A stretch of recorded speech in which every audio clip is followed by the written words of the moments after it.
Technical issues let's and try to technical issues. But the funny thing about the stream thing that I sent you, the advertisement on it is mybookie.ag. It takes you directly to their website. Argentina. Yeah, It sounds like a guy runs the site. AG. Yeah, exactly.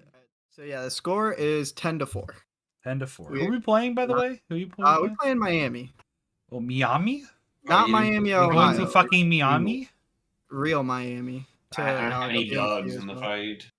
You need dogs in the fight? Yeah, I think my dog's about to lose this fight.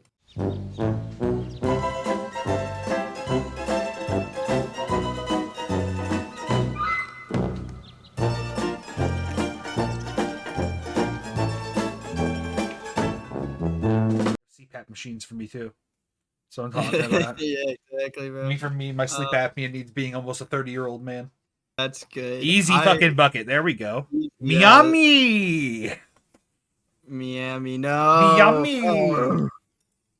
I'm not happy. Yo, this game's gonna be a good. We were just talking about Gators last week. Now here we go. These are the Hurricanes, dumbass. Iowa and Wisconsin. I don't really know how that works, to be honest with you. You know, Florida Gators. Wait, hang on. Is Nova Villanova?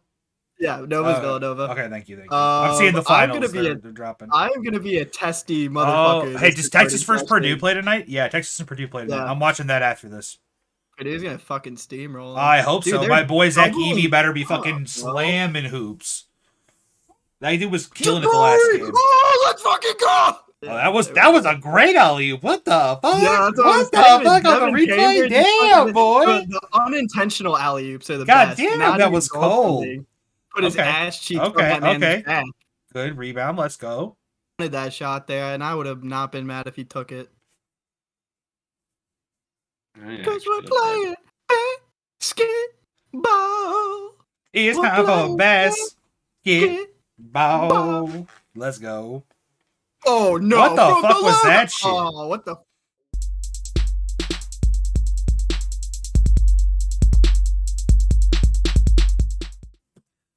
Hello. Welcome back to the 1 to 10 podcast. Today, it's me, your host with the least, the son of the beast, Fleeb. What's up, boys? We got Durs, we got Parm here. We are all currently watching the Auburn-Miami game. Score is 15-8 with 12:55 on the clock right now. Just to really timestamp this episode, you know? Yeah. Really, it is 3/20. 2020. It is. My social security number is. 2022. List my address and IP address as well. Yeah, you can get some mail. I'm gonna open some mail on video just so you guys can see. Parm's mother's maiden name is. My password for my first name of my pet on my Neopets account. My mother grew up on. There you go. You know. Yeah. You guys are finding out a lot about us this episode. Yeah, we're gonna really get into the personal aspect.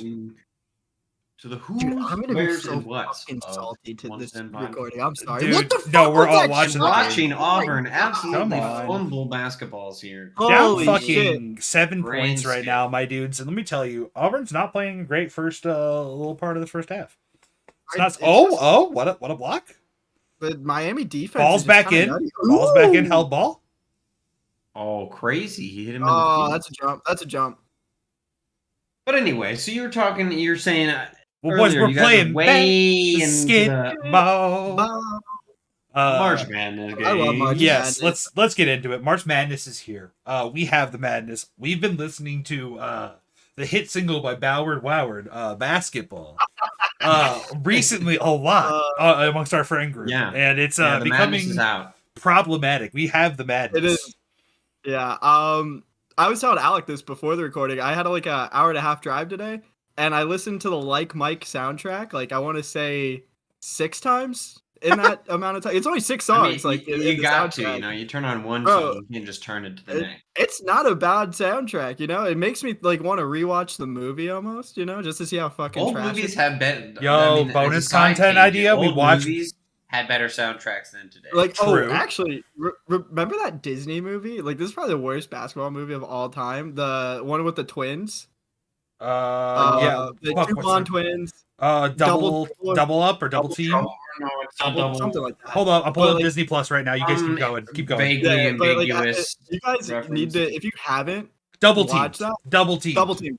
Oh, see, yeah, it's even worse than I thought. It's always like vaguely Nah, see, sexual. hang on. You guys keep going. I got a better one for you, but go on. So like, if you just pull up the clip, because I'm sure this has been posted everywhere. Yeah, already, Jamie, but, like, pull up the clip. Yeah. Jamie, pull it up. Okay.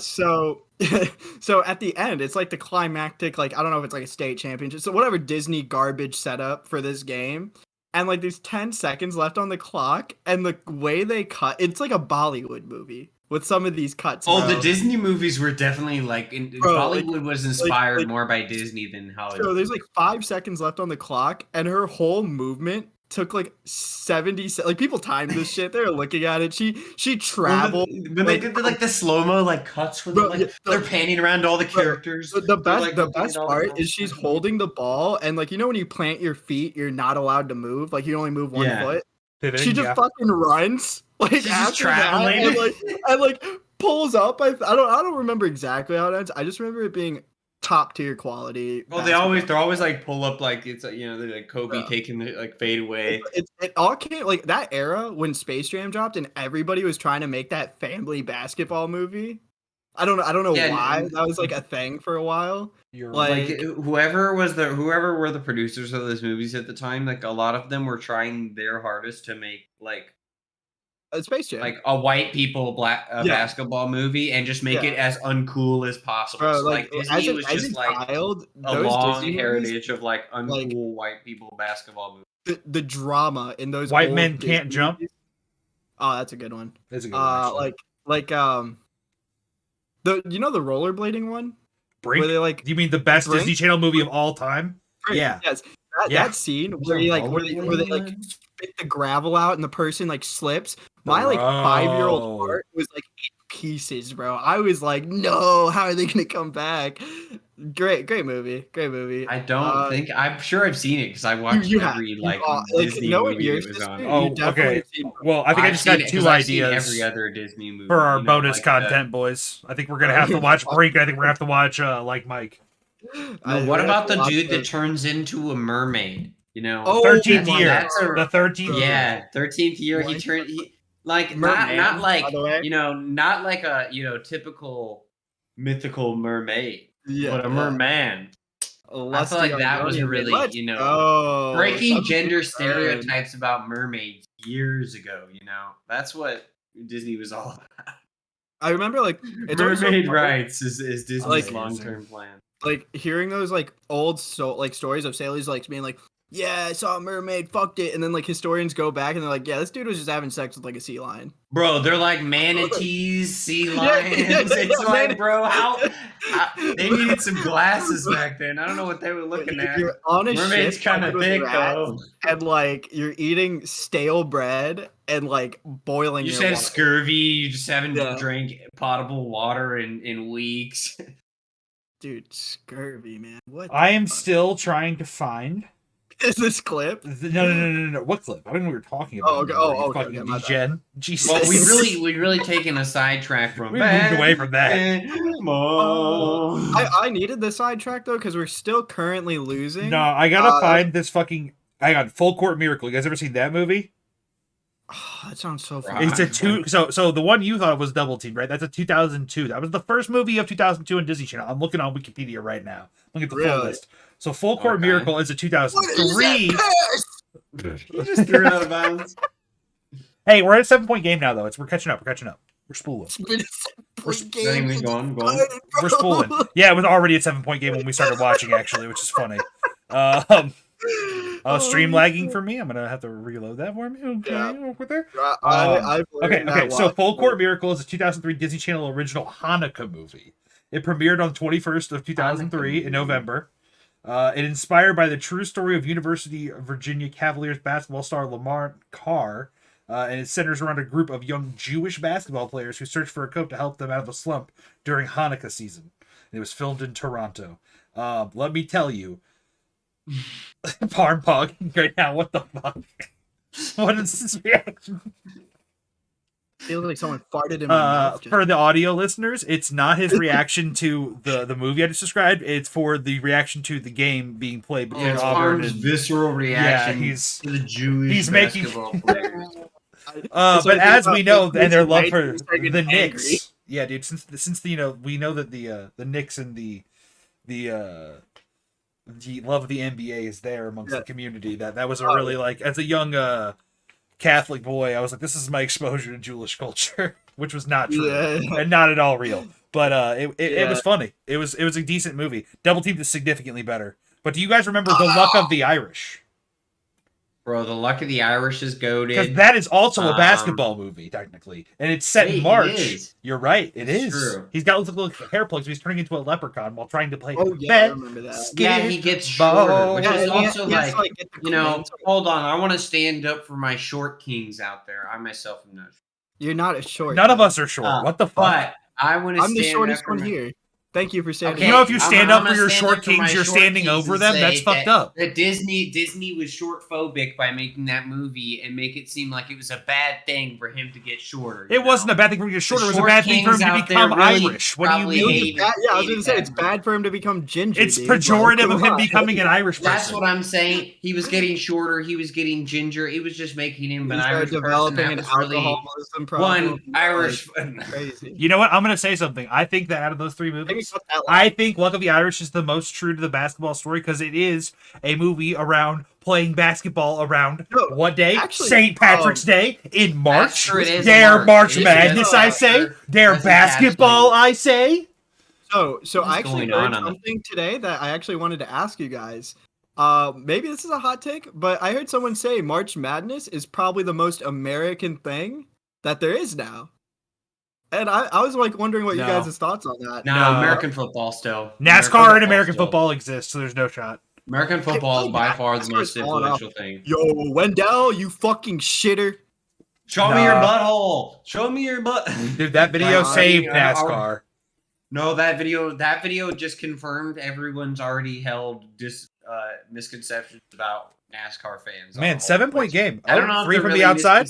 What a miss! Like it feels like most of NASCAR just kind of supports the solid play to the rebound, but not a good. We're playing some fucking aggressive key paint today, boys. Dude, this is how I know Auburn's gonna lose when we start fucking playing like this and getting. Yeah, I mean we're 4 fouls to 2 right now. That's fucking sloppy play at best. We're not even 10 minutes in the fucking first half, and we're about to put them in the bonus. Like, this is some crazy bullshit. Miami about to fucking go for it. Like, I don't know, man. Yeah, man. Basketball is such a hard sport, dude. I like watching these games. I'm just like, how the fuck do they get? When I played basketball, all I did was pass the ball. That's my experience. Bro, I played for like a year, and I was like, I'm terrible. And I had to sub in for a rec league once, and like the only shot I made was a granny shot from half court. And like as soon as I made that, I literally dressed back out and just left the gym, and we had to disqualify because it was like 4v5. Oh, here's a quality basketball story. Here's a quality basketball story. In college, like kind of along those lines. Our intramural basketball team like sent in our fraternity group chat like, hey guys, we need some players for tonight. Like, you don't have to be good. We just need some people. It's always a lie. It's teak. Like, don't worry. Like, it's gonna be super easy. Like, it's not for reference, they were not a very sporty fraternity. They did not. But the thing is, they always have one guy who's fucking nuts. But like, okay. So then, like, I was like, whatever. I'm terrible at basketball. I'm never, even if I just stand there, it's not worth my time. I'm not doing that. Absolutely. Okay. But, my two friends are like, absolutely. Like, let's go do that. So I'm like, okay, like whatever. I'll go watch this game. Some basketball. So we walk in immediately. Step one, not T. It's like Pike or like one of like the like sporty fraternities that's like has a good basketball team. They actually all are there to like play basketball. They play basketball. This game was fucking disgraceful to the game of basketball. It was two like mostly out of shape people just running back and forth. Like we had one good player in our team who's like actually there, and our actual good basketball team like was just go up and play. Like came was like balling, and then just people running back and forth like out of breath, just getting balled on. That's like however long it lasted. So like, I have a similar story. I remember we had the same situation. Somebody posted in the group chat, "Hey, we need someone to play. We think it's like XYZ, like the Jewish fraternity, something like that." And like, I played them in volleyball, bro, and I dropped 20 just serving. So I was like, I'm not gonna play because people already volunteered, and I don't like playing basketball. So I went to watch. Yeah. I like brought some friends, and I came to find out it was one of the African American fraternities, right? And there's like a thing you can do for our intramural. I don't know if this is for everybody's, but like if you don't have enough people show up at time, you need a minimum. So like it's 5 people on the court, and they need a minimum of 3 to play. The African American fraternity only had 3 dudes show up on time, and they wanted to play. And let me tell you, like we had all our best players like there, not all best, but like there's one guy standing in because he's just tall. And the first half of the game, it was tied, 5v3. 5v3. And then their 2 other guys show up. Oh, showed up. And like in I shit you not, 5 minutes we got mercied. Wow. Because it went from 21-21. We'll go home. It went 21-21 to like 46-24 or something like that. And it was like, let's go home. Bro, it was crazy. Like it was, I loved it. I wish I recorded it, dude, because those guys who were balling out were so fucking good, dude. Like, well, God. Okay, so for us, the a lot of the guys that were on the sports teams when they were off their off season, they would play in the other intramural sports. Yeah. So you'd have like the football guys, because sometimes the intramurals wouldn't line up with the actual football season. So like some of the football guys would come over and mess around in like flag football or whatever. And so you have like the third string wide receiver out there running routes on like the football team, all the like PE majors. Auburn players are not allowed to do that shit, dude. Like, yeah, no, you guys have like a serious football program. These are like the third string guys, and even those guys are out here like just running. Bro, there is only I've only ever heard of one Auburn player ever being in like a fraternity or anything like that, like being able to like do that. And the only reason he was able to do it, fucking good on this guy, he walked onto the team like his junior year, and like he was like, well, I'm already a part of all these organizations. He's already in, and like our coach was like, well, you're probably not gonna touch the grass, so like it's fine. Yeah, that's fair. But he got the jersey, and he got to say he was on the team, and he was on like the good one, like the 2017. Nice. Hey, you can take that. That's a W. All right, so speaking of W's in basketball, I'm going to talk about a lot of L's in my experience in basketball. Yes. So I did not play in college because I didn't really go to college like that. I went to, community college and stuff. So I didn't have that experience, but I did play CYC basketball for 4 or 5 years. I think it was 4. Yeah. Probably fourth grade. Probably 4th grade to 8th grade. Okay. I was coached by a family member. And he was great to me, whatever, but he was the head coach. So there was always that like little weird conflict behind basketball for me, where I didn't necessarily enjoy the experience as authentically as I would have had I not been under my own parental supervision. Oh, bad turnover, very bad turnover. Yeah, dude, we're playing okay, decent defense. Okay. Why are we living and dying by the 3 right now? Sorry, we have to watch the Auburn game, everybody. Good pass to the outside. Okay. All right. So my experience was mostly like it was slightly tarnished, but not in a bad way. Just like it's a reality kind of acknowledgement thing. Mm-hmm. And our team was not very good. We were kind of like, so for every church, there was like, I believe 4 teams. Okay. For each one. There was like 4 or 5 churches that all played against each other constantly. So you had about I think it was 4 churches, and we had 4 teams on each church. So it was, 16 teams. We were the worst of our church's teams by far. Our first year, when 4th grade, we won 1 or 2 games maybe, and we were kind of contentious. I was already kind of a heavy set kid, but not tall yet, so I kind of it was like whatever. But then between 5th and 6th grade, I shot up and became 6 feet. You became. I was the tallest dude on the team. That was a good play. That was a very fucking good play. Let's go, Auburn. 18-23. We're closing that gap. Let's go, baby. 5 minutes still on the clock, boys. Okay, so anyways, so after that year, in 5th grade and onward, we basically just started fucking losing, a lot. And I had more friends, from the outside of church, join our team, and they would, come with, 1 a year, and then they would quit the next year over, because we weren't, good enough. So they weren't having fun. So I was not having as much fun, and I'm not even kidding, we lost every game, every season thereafter. So what ended up happening over time was, because I became a center, and I wanted to, I admired Rodman. I grew up loving Dennis Rodman because he was fucking crazy, number 1. And number 2, he was the best defender in the game. and I was like, I want to be like Rodman. So I would be really aggressive. And like almost so much too so. So I eventually got to a point in the last 3 years, I fouled out every single game. But I'm not even talking like, hang on. Hear me out. So eventually got to a point like in the last 2.5 years where I was like, damn, if I'm doing this, I need to be smart about it. So I would take like 4 fouls over the course of a game, and then it'd be fourth quarter, like 2 minutes left on the clock, and we'd be down already, like a significant lead. And I was like, cool, it's not throwing bows. It's just like really checking somebody when they like try to go up. Like you just body check them real hard. It's just you put a kid on the bench. So strategically putting other kids on the bench. So I would body check people until they'd hit the ground. They'd be like, I want to sit. So I would go sit. And it's like, whatever. I didn't give a fuck. My stepdad hated it. And like, that's my coach. There's the family member, by the way. My bad. But yeah, like I strategically just like, well, I was like, it was more of also like do I want to drink water and drink Gatorade? Am I tired of this fucking game? That was a good 3. Let's go. Not the score. Here's Alec. He's like, all right. Who's the best player on the team? Yep. I only got 5 bows. I'd wait until the last guy. I wait until he go for a silly shot, and I would just because if you're gonna push the key, I'm gonna check. Take him out of the knees. I know. Like he would if I take him out of the knees, it's like don't take a dumb shot on me and don't go up for some stupid play. Because like if I jump up and you jump up, I'm gonna hit you midair. They don't give Alec enough space. It's my key, baby. To get in a and then you can put the kid who's like he's tall but he's super lanky and he's not good at sports. So they put that guy in. I'm like, he could not defend for shit. So have fun with him for the last minute and a half. I'm gonna ride the bench.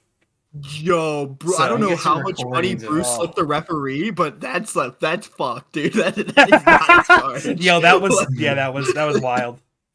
Bro, I can't. Okay. Bad shot from the key there. What the fuck was that? Why did you not pass, you dumb motherfucker? I don't know, man. His body positioning wasn't even square to like anything. He was like still mid transition. That was not even clean. I don't even pretend like I know all the time. Ooh, oh no. Okay, that was solid. That's fine. They deserve that. Like, I mean, it sucks because like my ritual when I watch Aub's basketball games is I only pick one half to watch. Oh, is that a +1? Let's go. Might be. That was some good play. Bro, also the bench is just now coming on. So like all our players just played like 50. Dude, we're so far away from our normal game plan, it feels like. This is weird. And we're on ad break. All right. So I think safely we can say we can hop off of March Madness for now until we revisit it inevitably by the nature of the game. The visceral reactions we will all have. So let's move on to the next topic. This is before we leave, Kentucky. Biggest shitters on the planet. Yeah. 0. Yeah, we can't help but talk about the fact that Kentucky did bottom out really fast. You gotta slip it in there. All right, go on. Yeah. All right. So So we discussed this once when we were first planning the very first episode. And as we have now become snacky boys and do eat on the podcast in a very short amount of time, let's talk about some Sandos.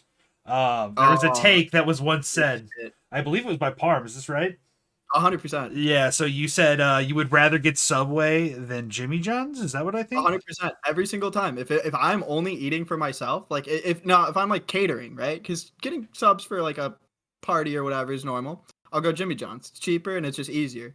But if I'm just buying my own sub and I want my sub toasted. Quiznos used to slap. Quiznos is gone now because their CEOs were terrible. Quiznos was good. But Subway still...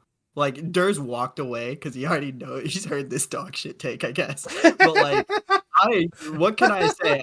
I love having a toasted sandwich with like it's just good. Like spicy Italian on Italian and cheese or whatever bread. For the audio listener, hang on. For the audio listener, Durs just face fucked the camera with some Thin Mints. Yeah. So it's Girl Scout cookie season. We're really dating this episode now. Were they in the freezer? Oh, good. He's shaking his head. Yes, let's go. You can still see. You can see the frosted layer. I'm cooming. I'm absolutely fucking cooming and shitting. Let's go. Frothy fucking Thin Mints. All right. So go on. So basically, just simply for the fact that I can toast my subs at Subway is I love a warm sub. I don't like cold subs as much, and that's just that's all it is. Okay. Nothing against JJ's. So first off, I'm gonna say most important thing. We should always acknowledge this as the truth that the best sandwich place is probably Firehouse. Yeah, okay.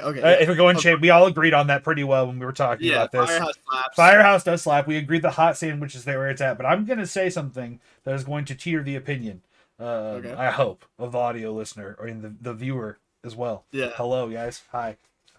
Everyone wave. We have guns held to our hands. We're our hostages in our own houses. Yes. I think Jimmy John's is significantly better than Subway. Quality control is higher.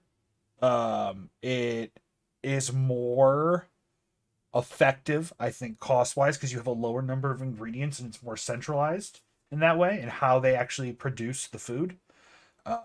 You have Capicola, which is just like gabagoo, right? Number one. And it's not even a joke for me. So I started putting Capicola on my Jimmy John sandwiches, and it wasn't until I met an Italian guy that I work with that he told me that is gabagoo, and I was like, no fucking shit. He's like, yeah, that's what that is. And I was like, I fucking love gabagoo already. Yeah. Like, this is even better. You just start walking around like Tony Soprano eating lunch. Marjorie, where are the gold cuts? Yeah, dude. Come! Dude. We had a salami. Dude, so good. Anyways, I just think that, like, even though you can't toast them, yes, and they only have one cheese. That is my biggest complaint. They only have fucking provolone.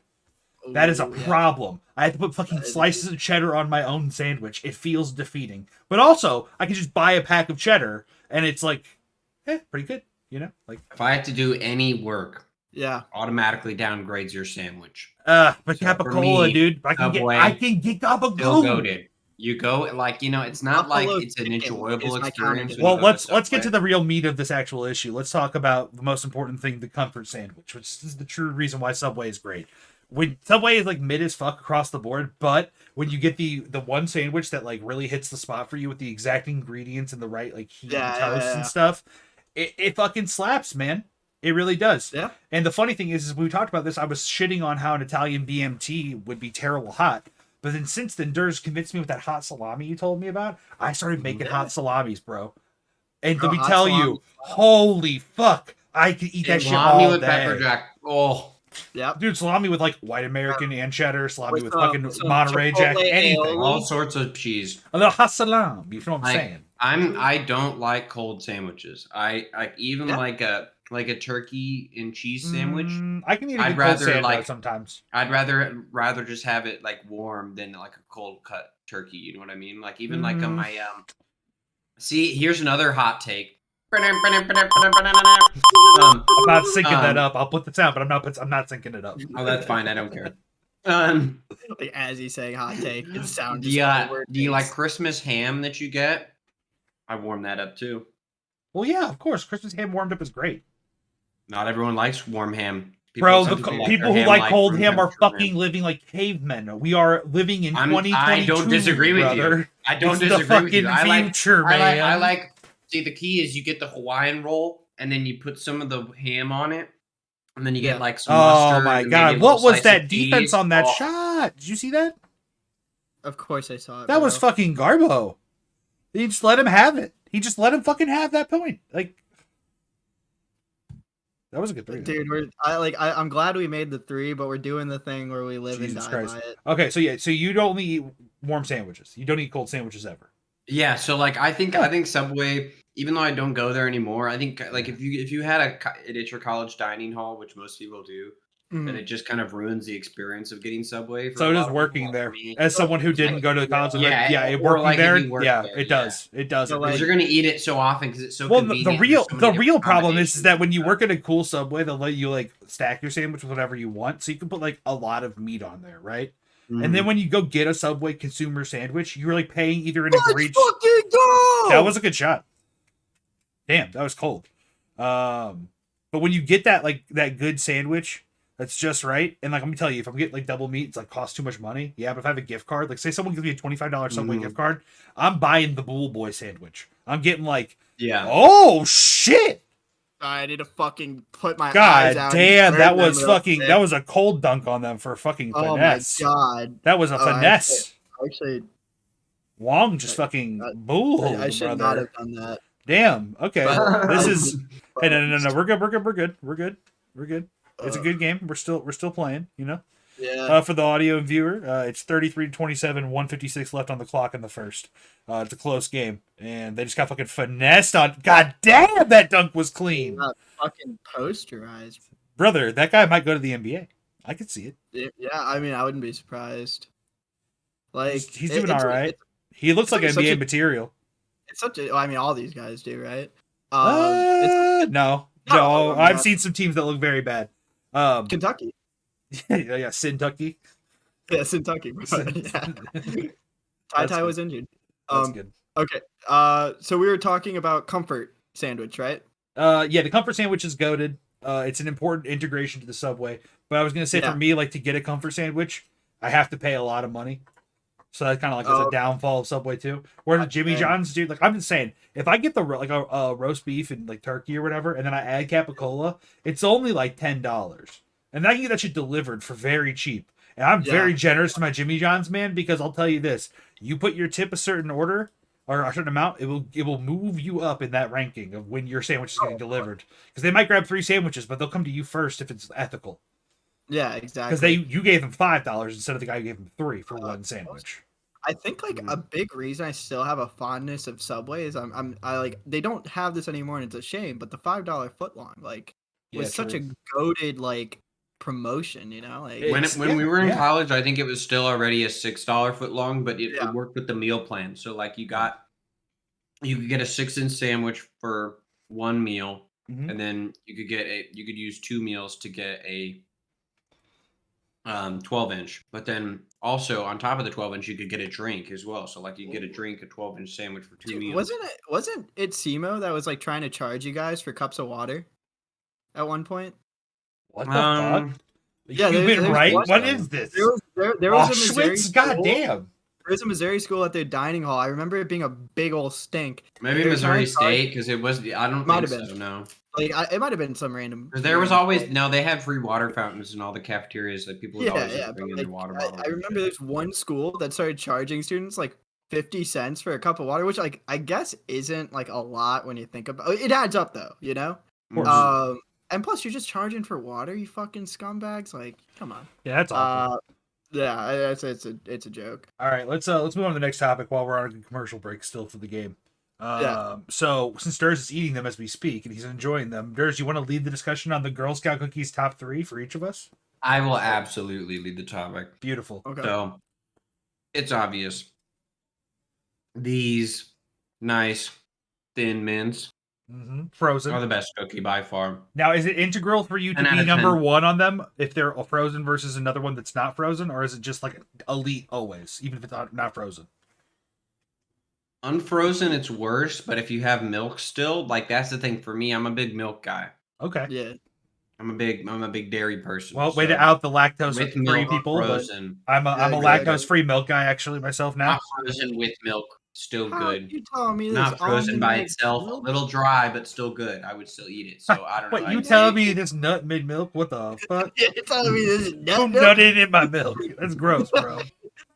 Hey, yo, that's sus. Hey, yo, we got possession. We got possession. Hang on. Let's see if there's a play developing. So Thin Mints number 1. What's your number 2, baby girl? Thin Mints. Number 2 is also Thin Mints? What? No. What a point. Let's go. 3 from the outside. Woo! Auburn. 4 fucking equal. Okay, number 2. We're playing basketball. Samoas. Okay, Samoas are good. And then trefoils. Solid. Okay. What are trefoils? That's the little shortbread cookies. Yeah. Okay. The blue box. Okay. Yeah. Yeah. Okay. I like those. I like those frozen also. They used to be better though. Okay, what's your number 4? What's your number 4? Hang on. We're doing number. We're going top 4. Honestly, I don't think any of the other ones are even worth mentioning. Really? Wow. Okay. Parm, you wanna take this, or you want me to take it? I'm pulling up like a list. I got my ranking, so I'm gonna give a 4 because Durs feels a 4th is not necessary. I disagree with that. Yeah, I don't. Okay. I don't ever order any of those. Number 1 is for me is tagalongs, the peanut butter chocolate ones. Oh, I forgot about the peanut butter ones. They're not bad. I would put those up there. Yeah. So is that your 4th? Then you think?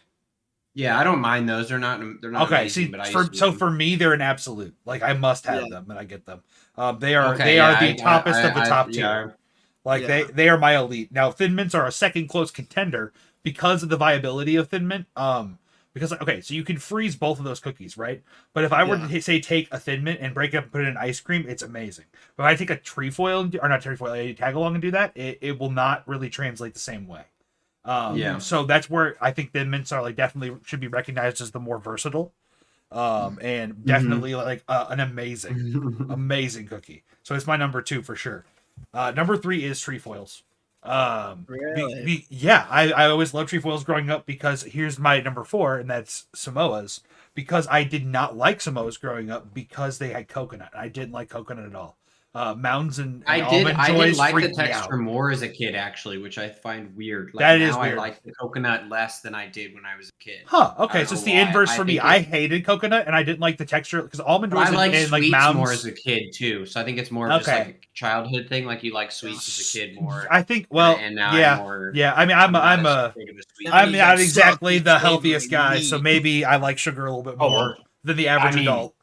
I mean, I'm sitting here eating I've eaten half a sleeve of Thin Mints just while we've been talking. Yeah, but I think your figure kind of shows compared to my figure, brother. For the audio listener, I am a heavy set man compared to Durs's healthy body and Parm's healthy body as well. I don't know about healthy. Healthier. Just because I am light does not mean I am we won't. Let's not go on let's not go on that weird tangent. We are body positive, dude. We are body positive, but we also watching basketball, and are we at the line? No, we're not at the line.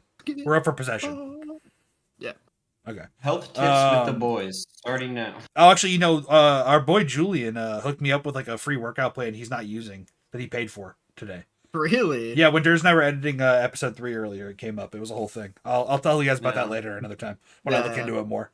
But it's tight. So yeah, Samoas came around to me more as an adult because I started freezing them. And let me tell you, a frozen Samoa, whoo boy, fucking really. I don't know that maybe I've frozen this before. Okay, so like the real move is to like freeze them and get them like nice and solid, and then like let them thaw for like 5 to 7 minutes so they're a little chewy. And oh, dude, they are so good. See, you know what's actually weird is like I kind of like Samoa's a little melted. You know what I mean? Like a hey, we're only 1 point down though, half second on. That's good. It's a good pace. It's a good pace. We can have a good second half. Oh, we got possession back? Oh, this is sick, dude. We're just gonna we're just gonna brick this shit in, bro. Let's go. Big boy! War Eagle! Oh, I love this white boy. I love all white people. I love all people. I love this one more. Parm is quickly turning into the brown white supremacist on the podcast. Yeah, exactly. This episode's gonna be great. Okay. Parm, what are your girls' night cookies? Now that we're on halftime. Yes. So I think number 1 for me is gonna be tagalongs because I'm just a slut for peanut butter chocolate. Like anything peanut butter chocolate, I am fucking. That is my choice every single time. Hell yeah. The only time it's never my choice is if I'm getting like cheesecake. I always get a s'mores one. You know what I mean?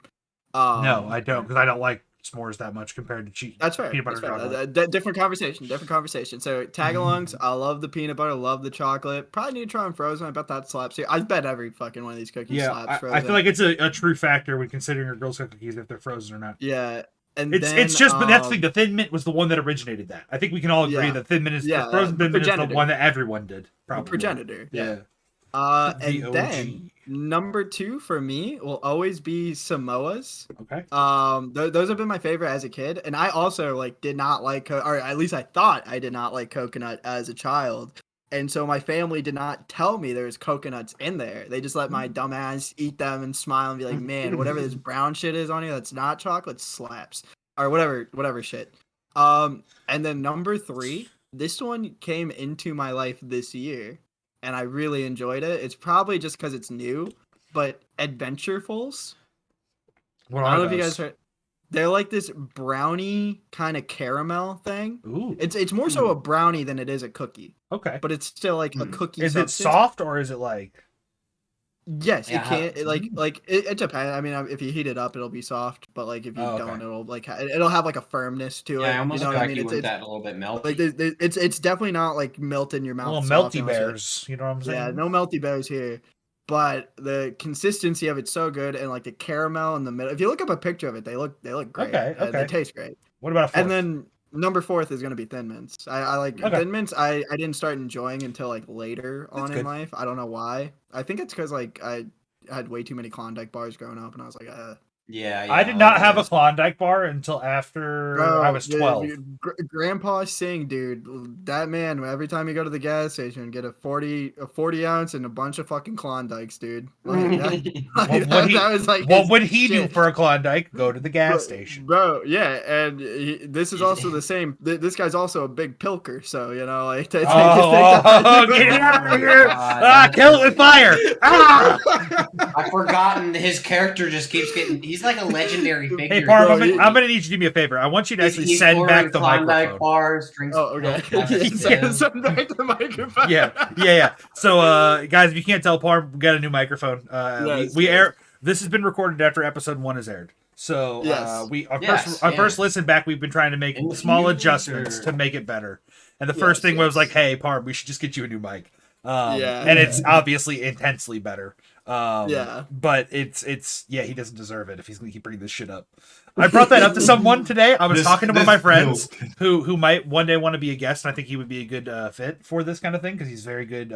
He's an actor, so he's very good for storytelling, camera work, things like he's done YouTube before too. So, but basically he was talking to me about it, and I was like, you heard about Pilk? And we had another neighbor up at our dog park who is like 55, but she's like, I've heard of it. And I was like, what the fuck is happening? I've never known about this. They all go, someone like, he's like, someone gave me as a joke, and she's like, no, I tried it because someone told me to back like in the 80s, and it was gross then, and I was just I have Coca-Cola and milk, but I don't know. Okay, so hear me out. That's what my grandpa does. He's a big pilker. If we're really gonna talk about Pilkin, I really think I had a thought about this.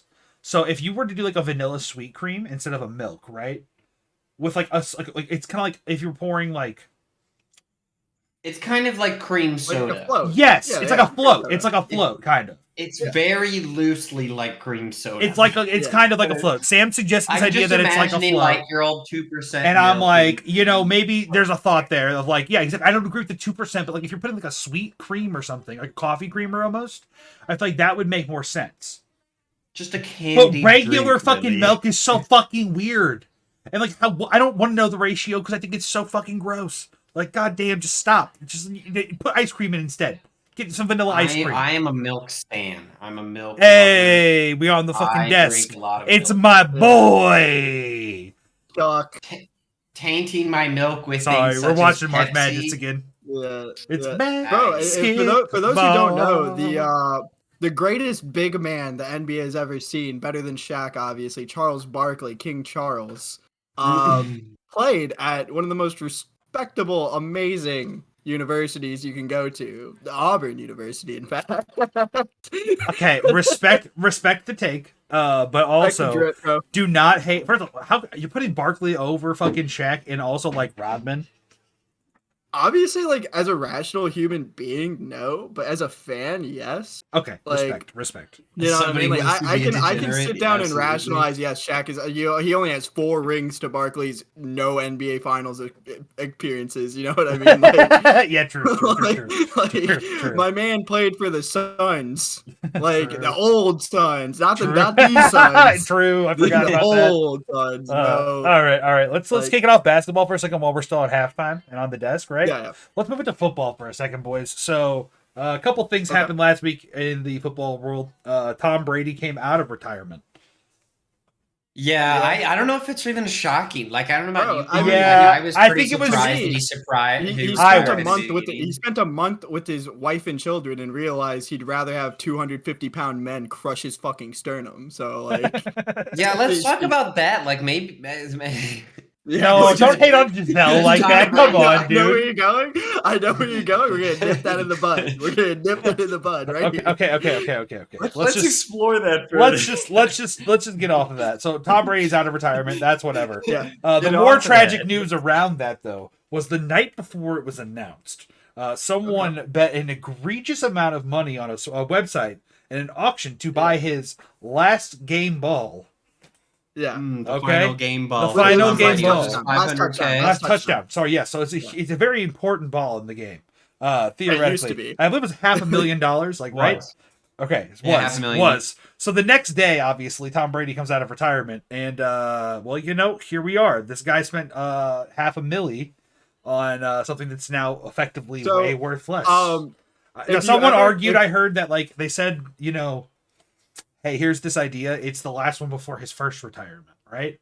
It's like the last ball before Jordan's first retirement, and I'm like, no one gives a fuck about that ball. Yeah. Everyone gives a fuck about the Space Jam ball, and then the Last Dance ball. That's what you care about. You don't give a shit about when he stopped playing the first time. This Tom Brady football situation is a great way. If you have a very tenuous understanding of NFTs and crypto, just imagine that ball as your crypto that you're investing into. Basically, yeah. Any shill coin that Jake Paul or whoever's chilling. Yeah, you know what? Let's just take a second again, quick moment to hate on NFTs. Yeah, let's shit on crypto, bros. Hey, crypto idiots, shut the fuck up and get off our podcast. We hate you. Yeah, true. Fuck you. This ain't for you. This is the only group we want to polarize. If you like crypto, we hate you. Otherwise, until we get to the One Piece ratings. No. We'll save that for another day. That's a whole episode, probably.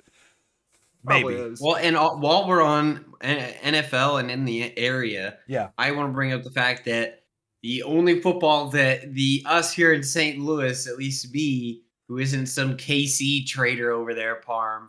You're a Bears fan. Is the XFL. You were briefly a Bears fan, you fucking I was briefly a fan of many NFL teams, and I still am a fan of many.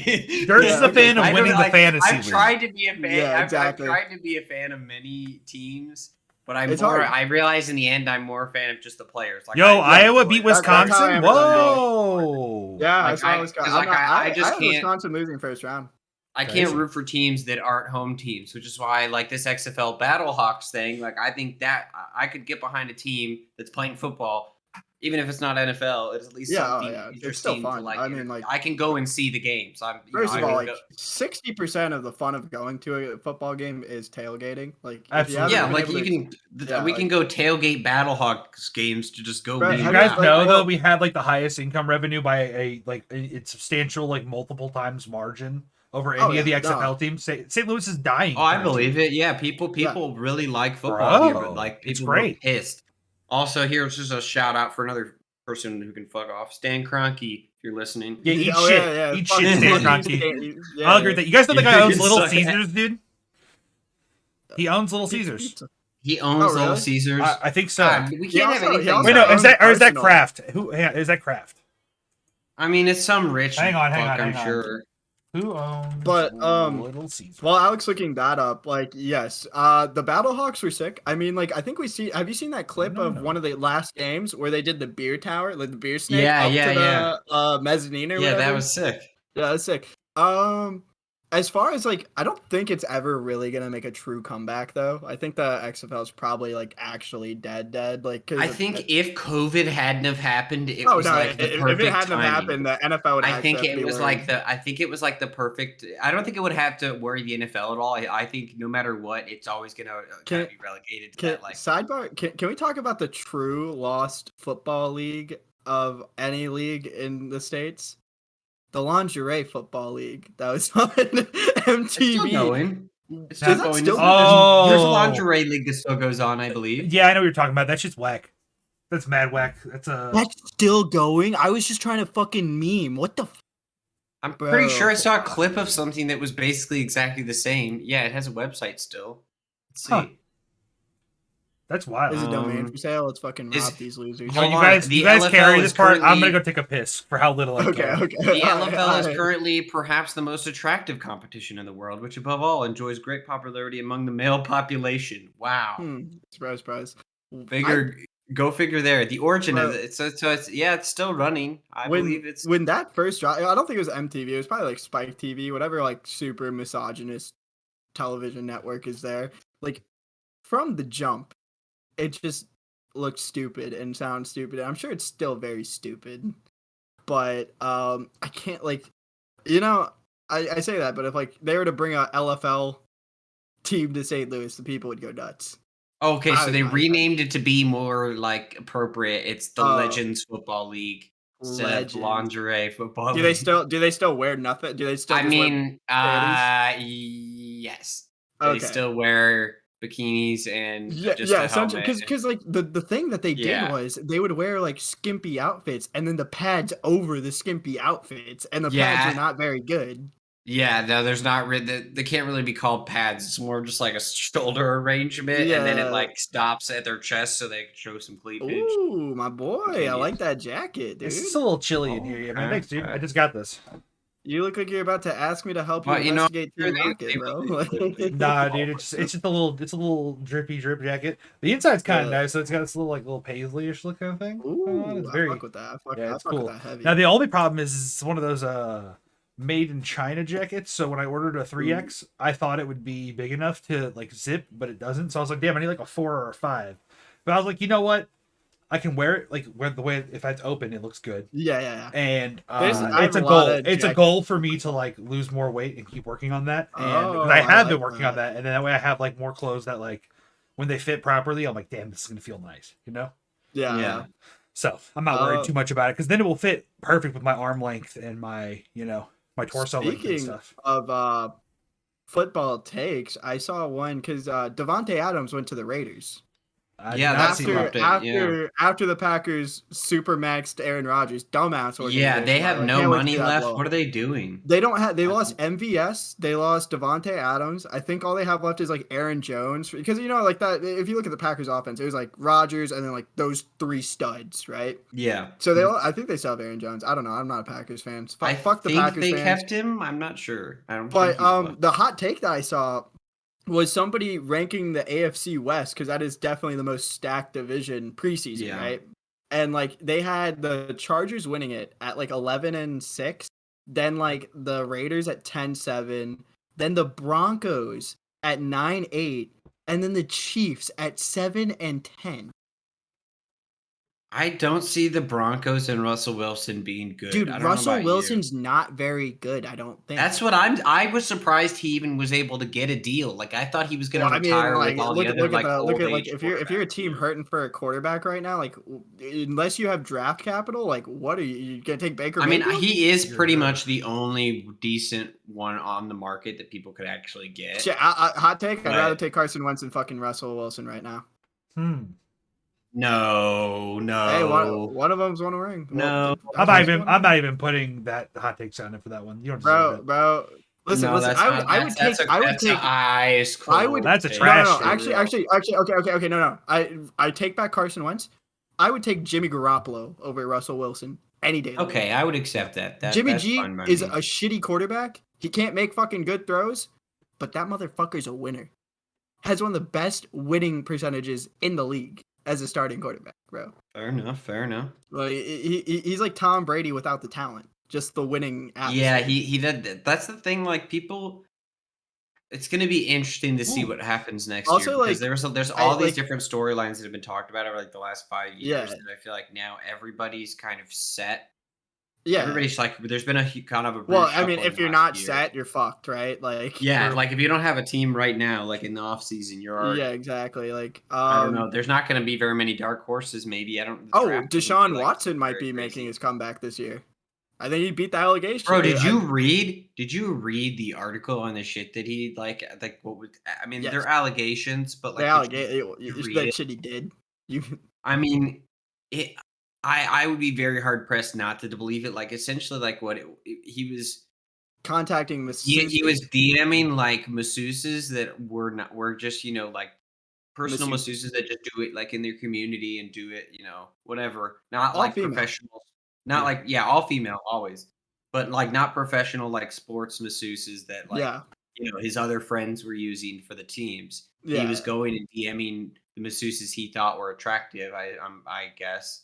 Right. And he was having them. And then when he would show up to the appointment, would like ask for sexual favors and try to coerce women into like. And that is a 0 out of 10. That is a 0 out of 10. That's a fucking L, now, bro. Negative 10. Just like in every football player, nothing's gonna have to happen to him. He's gonna be completely scot-free. He got a new big contract with the team. he's able to play. Like nothing's all fine. To be but fair, it's like I don't know. He did beat the most stacked Alabama roster ever. No, I'm kidding. Like that's not a defensive whatsoever. All right, we're gonna stray from that. I'm gonna take the reins back. Okay, so Durs, do you want to talk about STL sports real quick before we move on from sports in general, or you want to move around? Yeah, I'll give a quick thing because St. Louis started spring training. Yeah, so as someone who's fallen out of favor, I hate baseball now, and I have not watched. Everyone hates baseball. Yeah, you know what? I can real quick. I'm gonna take a hot take. For real. I fucking find baseball pedantically so boring. Like it's just my least favorite sport to watch. It's more boring than golf. I understand the love of the game. I literally sit next to an NCAA umpire. I sit next to an umpire. Like I understand that the baseball can be cool. And there's certain things that do interest me about it. Like when he tells me about certain like little things, but it's so fundamentally like not my thing. Basketball is the one sport I fucking groove with because it's the constant action. And it's the one I have the most attachment to. Soccer's up there for me too, or football. But like I can appreciate American football, but really like I'm a real baseball topic. Other than my respect for the Cardinals, because I've already preached that and I'll preach it again all day. Fuck you, no way. They're a great franchise and I love what they've done for our city, so I want them around. But baseball sucks. Go on. So anyway, following that. So the baseball season has not started yet, but it will be starting next month. They have spring training now. Cardinals are going. Yeah, didn't Yachty show up to camp this week or whatever? Or it's like coming Monday. This Monday, maybe tomorrow. I think he's coming tomorher. So he'll be there tomorrow. Time of recording, so 3:21. Bunch of our pitchers are already injured as usual, but either way, that the Cardinals are the favorite to win the division. Why are we jerking off so much in the off season? That's why we're all broken wrists. Yeah. They had the whole lockout. Somebody insane like Jose. Fuck. Crazy. No, we didn't. We signed a crazy coach, didn't we? No. We didn't sign anybody. No, we didn't do anything crazy in the off season. We never do. It's the Cardinals. Nolan Arenado was like crazy. 4 years ago. Yeah. Arenado and Goldschmidt was like the craziest surprise ever because we never get like the high star players. So that was we never pay money.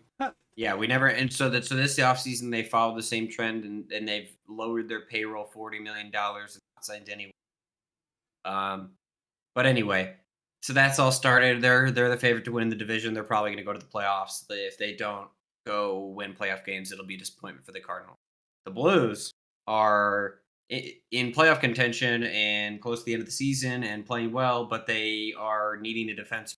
That's what they've been for like the last couple weeks, trying to find a defenseman that they can actually get onto the team. So there's talks right now as we're recording this of Jacob Chitrin, a couple other people that may transfer over because we need defense. Like I don't know if you guys, if you say don't watch the Blues games, you don't know. But I watch every Blues game. So I don't watch every Blues game, but I do watch. I watch postseason every year, especially since our friends are into it. Like we have our Canadian friends too, so they. Blues are still playing in the West Coast, right? Like that conference. I don't even know what conferences are this year, to be honest with you, because they change them around like every year. That's what turned me off from watching as many Blues games is because I'm not fucking gonna stay up till 1 a.m. finish. There have been some games. Yeah, so we still play with like the Jets and exactly. Like that. That's what really kills it for me, and it's hard for a lot of fans here. I talked to a bunch of people about that. I mean, I'll catch games. I'll catch halftime almost over, but like I want to watch this fucking game, dude. I'm scared. Charles said it was gonna be close, so right on. Yeah, fuck. All right, well, let's while we're still ending on halftime and we're still correcting with the podcast, let's move on to regular sports. Let's go to the world of esports since we're fucking nerds too. Because today actually is a huge day. Today's the biggest day in history. Yeah, so Faker, for those who don't know, in League of Legends, the game that we all three have basically formed our friendship around years ago. There's this player named Faker. He's a Korean superstar to the point where he is like the biggest celebrity in Korea. Biggest celebrity. He is paid the highest. He has brand sponsors with Nike. He has won Worlds, which is the international tournament every year. He's won it 3 times already. He has been playing since he was 17 when he won the first time. He has done 2 in a row already. Once. Only player to ever do that, I think. No, I'm being very superlative of his career. He's very. I know, I'm just this year also he hit I believe it was 2,500 kills in. He did 2,500 kills earlier in the season, which was a record high, only behind one other player, and then he had like 1,000 games played too. Also, so it's a record year for him. And today, his team T1, which is the biggest, it's a telecom communications company. It is the telecom. It is the well, no, there's KTE and stuff like that. There's KTE, yeah, there's Korean telecom. But basically, they got their perfect season for the first time ever. The highest ranking season before that was in 2015. It was a Faker team yet again. That was a 15-3 season overall. Yep. That was a 15, or no, it was like a 17-2 or something. But no, it was sorry, it was 16-2, but it was a 15-0 streak. There was also this season is an 18-0 streak, and they play matches that are best of threes. So there was a few losses, I think 3 or 4 game losses throughout the run, but overall, the match score is 18-0. It's never been done in history. The only team I think to ever really do that in another major region was Fnatic 2015 in Europe. Yeah, which Fnatic went on a run there. That was cool and impressive, but it wasn't. That was summer, and that was not Immortals. Oh yeah, Immortals did do that, didn't 17-1. The 17-1 That's not a perfect record though. Yeah, it's like the other closest thing. That doesn't. Who cares about that though? Minor region though. Minor region. Yeah, minor region. Hey everybody, Fleet from the 1 to 10 podcast here. Unfortunately, this next section went a little long talking about professional leagues, so we decided to chop that up and make that bonus content for you guys. Go ahead and check that out on the Patreon, available at all tiers. Now, back to the episode. Let's go to our last topic for the episode. Let's wrap it up, and we can finish watching the game after the episode. We can really give it our attention. So, we had that tweet that I shared in the Ideas channel. That was from Fion. So, Fion is an esports writer. He covers a lot of league stuff. And he said, you can only save, it's a 3x3 image. I will share the image in our bottom right here in a minute on screen. But it's a 3-on-3, a 3x3 rather. And it has 9 games. And it says you have to eliminate, you have to save 3. Everything else gets eliminated from the esports scenes. Which ones do you pick? Now, this is not this is not a spicy take by any means. We all basically came to the same agreement. But our honorable mentions are where like we vary. Yeah. So like I forgot the caveat. Is it just Smash Bros. Melee, or is it just Smash? It just say Melee. I think Melee is the implication since it says Melee specifically in the image. Also, is that Battlefield or is that COD at the bottom? That has to be COD. Yeah, it's got to be COD. I mean, either way, it's gone. It's gone. Yeah, like fuck COD's trash. Or maybe it's Tarkov. I don't know what it is. Nah, it's not Tarkov. That's COD. That's COD. That's COD. Okay, so let's hear it, boys. Which one do you guys want to start? I'll go first. Yeah. I would definitely. I know what about. Yeah, right off the bat. I mean, for me, the 3. I don't know why Valorant's even up there. 1 that can just get off there. 10's hype. Basically. It literally just exists. Just came into existence. It has no bearing on this graphic at all. Yeah, it's just about 2 years old. Time of recording.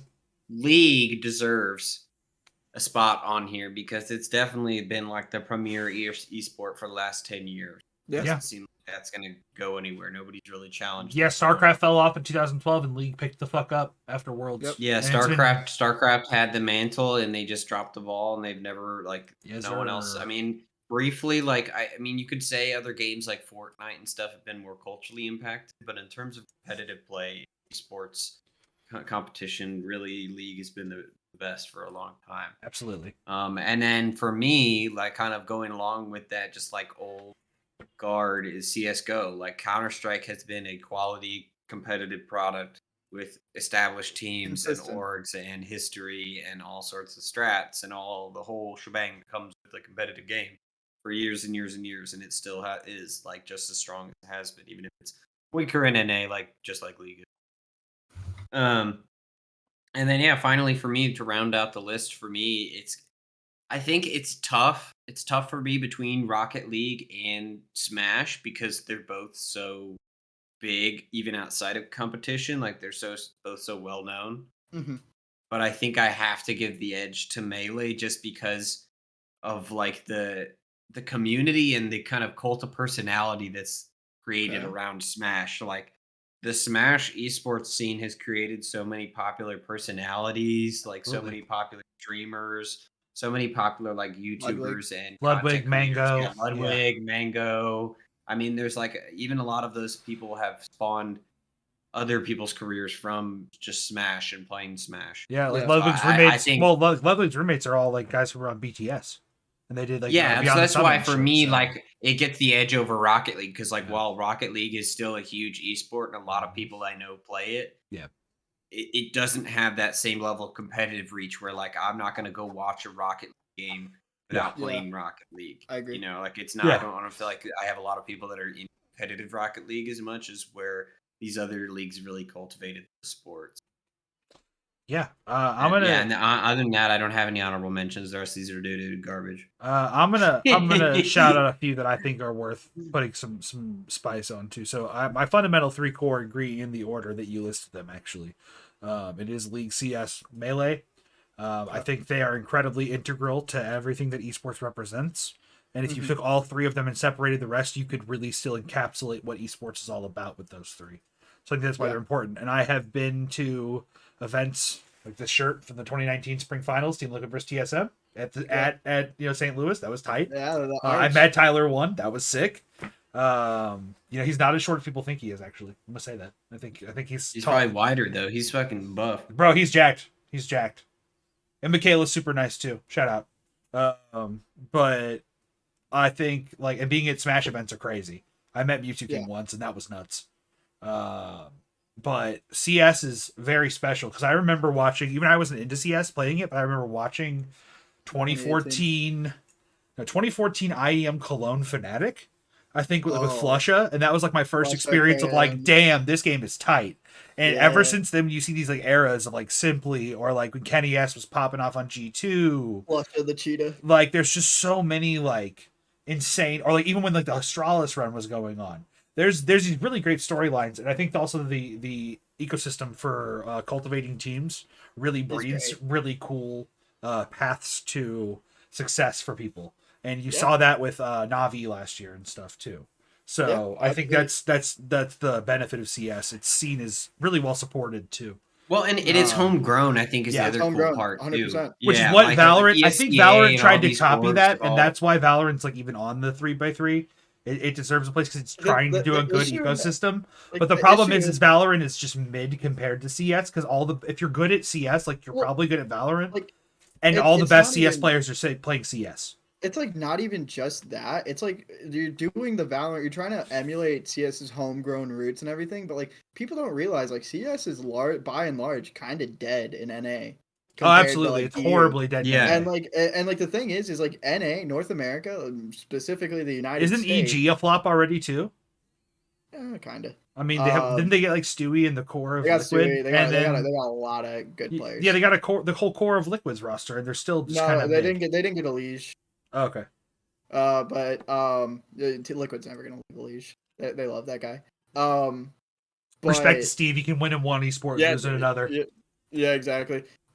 So like the thing is with North America, specifically the United States, there's no way you can homegrown like Smash Brothers is the only esport that's homegrown in North America. Everything else needs that. Yeah, right. It's a centralized league. Giant backing. Because the thing is, people here have the attention span of like a fucking cricket, dude. Like, true. Once a new game comes out, everyone's dropping the game that was similar to it before. Well, and it's the money. It's always the money. Like in America, something has to really be a lot, like really, like you said, you have to have the backing and the money behind it because otherwise people aren't going to take time out of their actual lives to play. One example of like how great CS is, and this is not money irrelevant. Like there was in the most recent ESL Pro League that's happening right now, there is an Australian team that actually made the cut, and their name is Looking for Org because it's just a couple of dudes who are looking for an organ. They have no backing, bro. That's sick. They're just all these Aussie shout out to them though, but shout out to them for not taking an Aussie org because Aussie orgs are notoriously awful in the league, and I can't imagine. That's why they're looking for orgs. Yeah, dude. They're reasonable. To get out. Reasonable.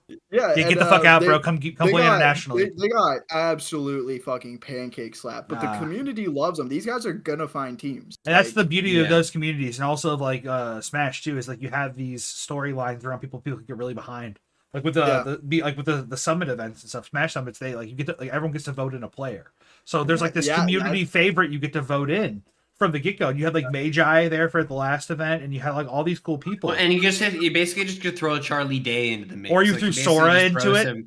When Sora came over from Australia. I'm gonna say my piece about Summit and Smash because I think I'm the only one who gets spicy. Oh god, this will be interesting. I'm putting my personal defenses up because I love the guys who do the yard, and I know they directly involve themselves in creating those tournaments because they even though they don't work for Beyond the Seven anymore, they're still like, hey, you want to come back and help us, and they talk about it regularly. So I'm gonna tread carefully on what you're about to say here, but I want to say two things real quick before you give your take. Honorable mentions for me on the 3x3 that really matter are Dota 2. Because without Dota 1, League never would have existed. And I think that clip of "Never before have we seen this in the history of Dota" is one of the fucking funniest things that's ever happened in esports. And then I think Overwatch is like a special place for me. I love the Overwatch League. I think I'm really excited, by the way, for Overwatch Season 2 or Overwatch 2 Season 5 of the League, whatever the fuck it is. Because now that we actually have the game like being played by the pros, I'm excited to see what happens. Doomfist is a tank. What? Well, I'll believe it when I see it. It's already confirmed. It's confirmed in the client. Like you can under the tank roll it's in. We'll see what it looks like when it comes. So we'll see what happens. But so I think Overwatch also has some really. It's the problem with Overwatch Pro though is that it's not as accessible as the other 3 games.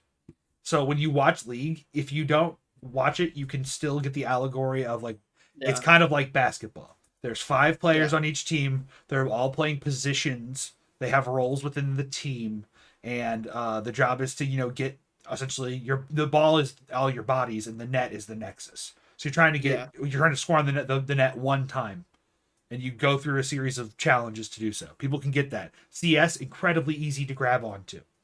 You can it's shooting, and you kill people, and you gotta watch angles, use your gun effectively, aim good, throw grenades to do certain things. It makes a lot of very simple practical sense. Smash is 2 people fighting, that's pretty standard. Like there's a stage, you can throw people off of it, and understanding the different moves and stuff is a whole mechanic thing, but it's pretty easy to watch and absorb. Plus Nintendo characters are very friendly and recognizable, so it's palatable. I also want to touch on Durz's Rocket League example. It's very palatable because it's like any other sports game, where you're watching a field and you're traveling a ball down and scoring it. It's really easy. That's like the easiest. Where when it was airing on TBS, I had people who were the most normie people be like, "Oh, you're into esports, right? Like you watch Rocket League?" I watched some the other night, and I was like, "I fucking hate Rocket League." And they're like, "Oh, really? That's sad because it was so cool to see this." And I was like, "I'm glad that's exposure for you." And then also the COD League apparently had some good exposure to normies for a little while too. It did, which was interesting to hear about that. The thing about the COD though is like the most recent major for COD had peaked at like 20K viewers, I think. Nobody really across all streaming platforms anymore. It's pretty much dead, bro. If you don't break a couple 100K on a big event like that, then you're not. You're not. You didn't for a game like at this point, like streaming. Well, like so big, okay, so like the streamer awards that happened the other weekend, that was 300K, almost 400K concurrent. Yeah, like that's a lot of people, and that's the kind of numbers you need to pull if you're trying to do a big thing nowadays. I think. Tyler once broke Twitch. True. I remember that. It was a great day. Yeah. The hero, baby. The hero we needed and deserve, because he's toxic as fuck like us. Love it. Love that king, short king. What's our last topic? Yeah. So obviously number 1 is not going to come as a surprise. Counter-Strike Global Offensive is like the premier fucking competitive esport. Oh my god! What a fucking terrible rebound by the fucking Auburn. I turned off the. We're gonna lose. Just I accepted it. I'm going through my. It's still a game. No, it's not. There's 3 minutes of play. Okay, whatever. I'm talking about Counter-Strike.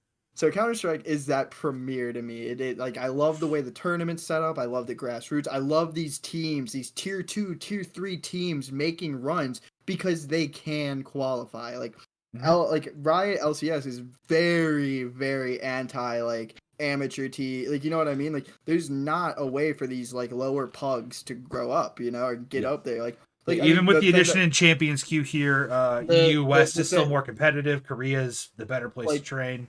Obviously, one of the things that first comes to mind for me, one of my favorite teams for Counter-Strike, ENCE, making that run to the grand final, losing tragically to Astralis. Like True. So yeah, Counter-Strike, I'm not going to say much more. You guys know my views on it. I love everything about it. Yeah, man. Number 2, not a surprise, League of Legends, because this is the esport. Like, if you ask someone 9 times, like, most of the time, they're going to, like, say League of Legends. Like, that is, like, the one they've heard of. That's the one they at least heard of, you know what I mean? Plus now there's and, like, Arcane, and there's the there's documentary on Arcane. Netflix. Like, there's just so much. We have it's the just, the mockumentary coming out on Paramount called like, Players that Arrow will star in. Yeah. So like it's like if I didn't like Counter-Strike as much as I do, then League would obviously. Actually, you know be what? No, number I'm one. gonna. This is the real honorable mention. There's a Simpsons episode from last season. You guys didn't know about that. Oh my god! Bart joins that's a great. league team. It's awesome. It's a great That's episode. awesome. It's the only Simpsons episode I've watched in the last 5 years, like when it premiered. And then my number 3, I'm gonna give it to Rocket League. I know you guys both pick Smash. Ooh, okay. I'm giving it to Rocket League. Rocket League is just Rocket League. Rocket League's way more accessible, way more digestible. It's growing. It's growing like crazy. There's so many people I know. I would say so. Like, I feel like there's more people I've heard who have been like, yeah, I watched some stuff. I'm like, oh, which watch? Like RLCS, and I'm like, yeah, exactly. Damn. Maybe like, it is. I have no exposure to it at all. Like, okay, if you ask like most of your friends who aren't the biggest gamers, if they play Rocket League, odds are they say yes, and odds are they play the fucking shit out of it. And like that's how people get into watching pro play. Yeah, people who play Rocket League are like all diamond at this point, and they're all nuts. To get into my obviously the same can be said for Smash Bros. Like every point you made is true. The reason why I don't like Smash Bros. And I'm not even gonna give it an honorable mention because my honorable mention is gonna go to like Overwatch and Dota 2. Yeah, those are my 2 honorable mentions. Respect. For largely the reasons you guys have listed. Overwatch is something that's like needed in the esports scene, I think, like just for the way that game is. But the reason why I'm not going to give Smash Bros. That honorable mention, Summit. That's one of the reasons. Summit, I fucking hate the setup. Voting in the players. Are you fucking kidding me? So, it's one person. I don't care. I don't like that. Fucking earn it. Qualify. No, I think it's great. I think it's really enjoyable. I don't care for that. I think logistically it makes a lot more sense to have people do a voting system than it does to have a tournament to earn a spot. So you're what do you mean? If you're doing a summit tournament to do when you're saying earn it, how do they earn it? With like qualifying points. I'm sure there's a point system laid out. Like isn't there I mean there's like different players? Not really. There's like a circuit, but it's like a power ranking thing. But that's necessarily but there's people who are in the power rankings who don't get invited necessarily.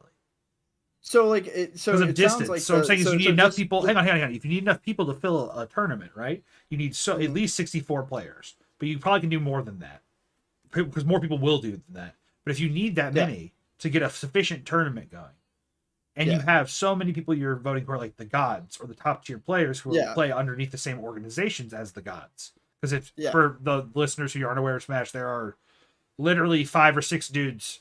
5 dudes who are the gods who won every tournament for like 7 or 8 years, and then there's the 6th, the god killer. Yes, the God Slayer himself, who came in on TSM and would dethrone all of them eventually within about a year's time, which was pretty impressive. But he's still never been like number 1 for very long. So like, okay, so then to my understanding, then if there's no centralized way to rank them, it's just power rankings or whatever. That means these guys who are getting invited. Well, it is centralized. It's centralized by like the people. It's the one power ranking that everyone respects. So it's centralized. It sounds like it's an eyeball test. Which what I'm saying is that I feel like there should. But that's the thing. Like we live in St. Louis, right? There's a huge grassroots scene of St. Louis Smash players. Yeah.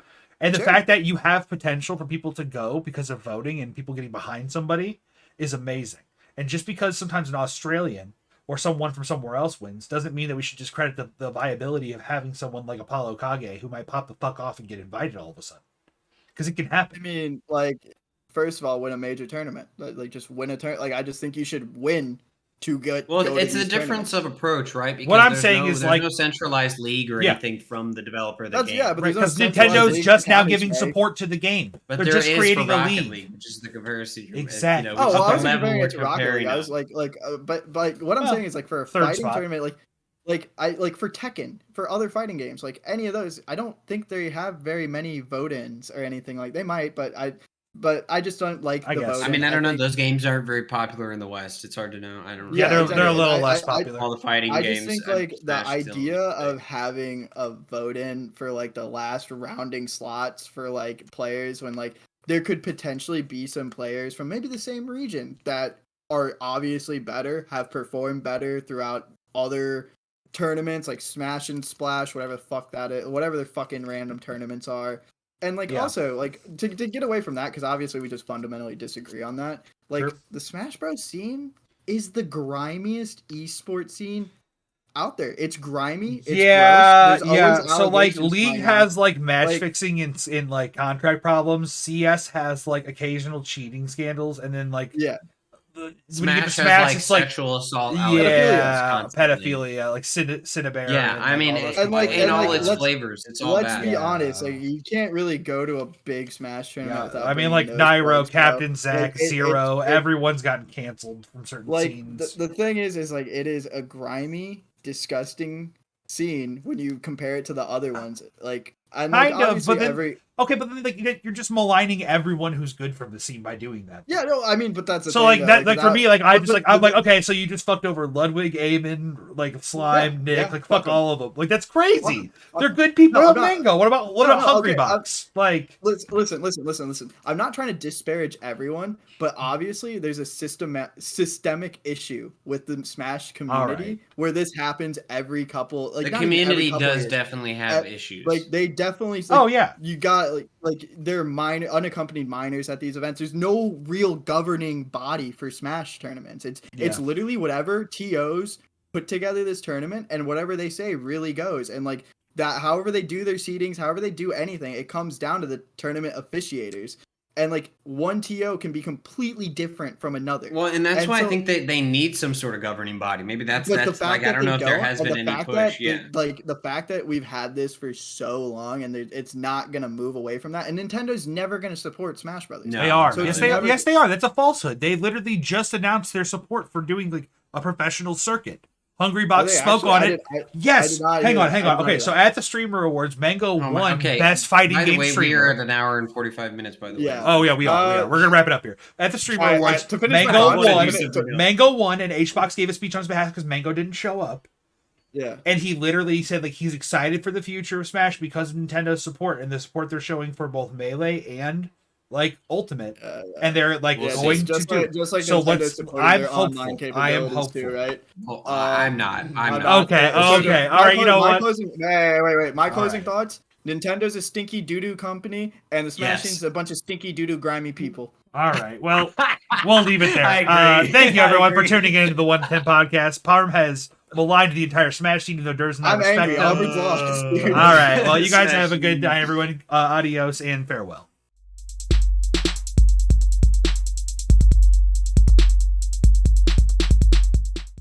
Like, is it because the fucking thing's not screwed in all the way? I don't fucking Probably. know. Wait, talk now. Is this better? Yes. It's gone. Oh, it's gone. It's because the thing wasn't screwed in. What the fuck, you fucking degenerate? It was literally going... I was like telling you to uninstall drivers, share your screen for fucking 10 minutes, and all you did was screw it in, you fucking idiot. God damn it. Oh my god, boys.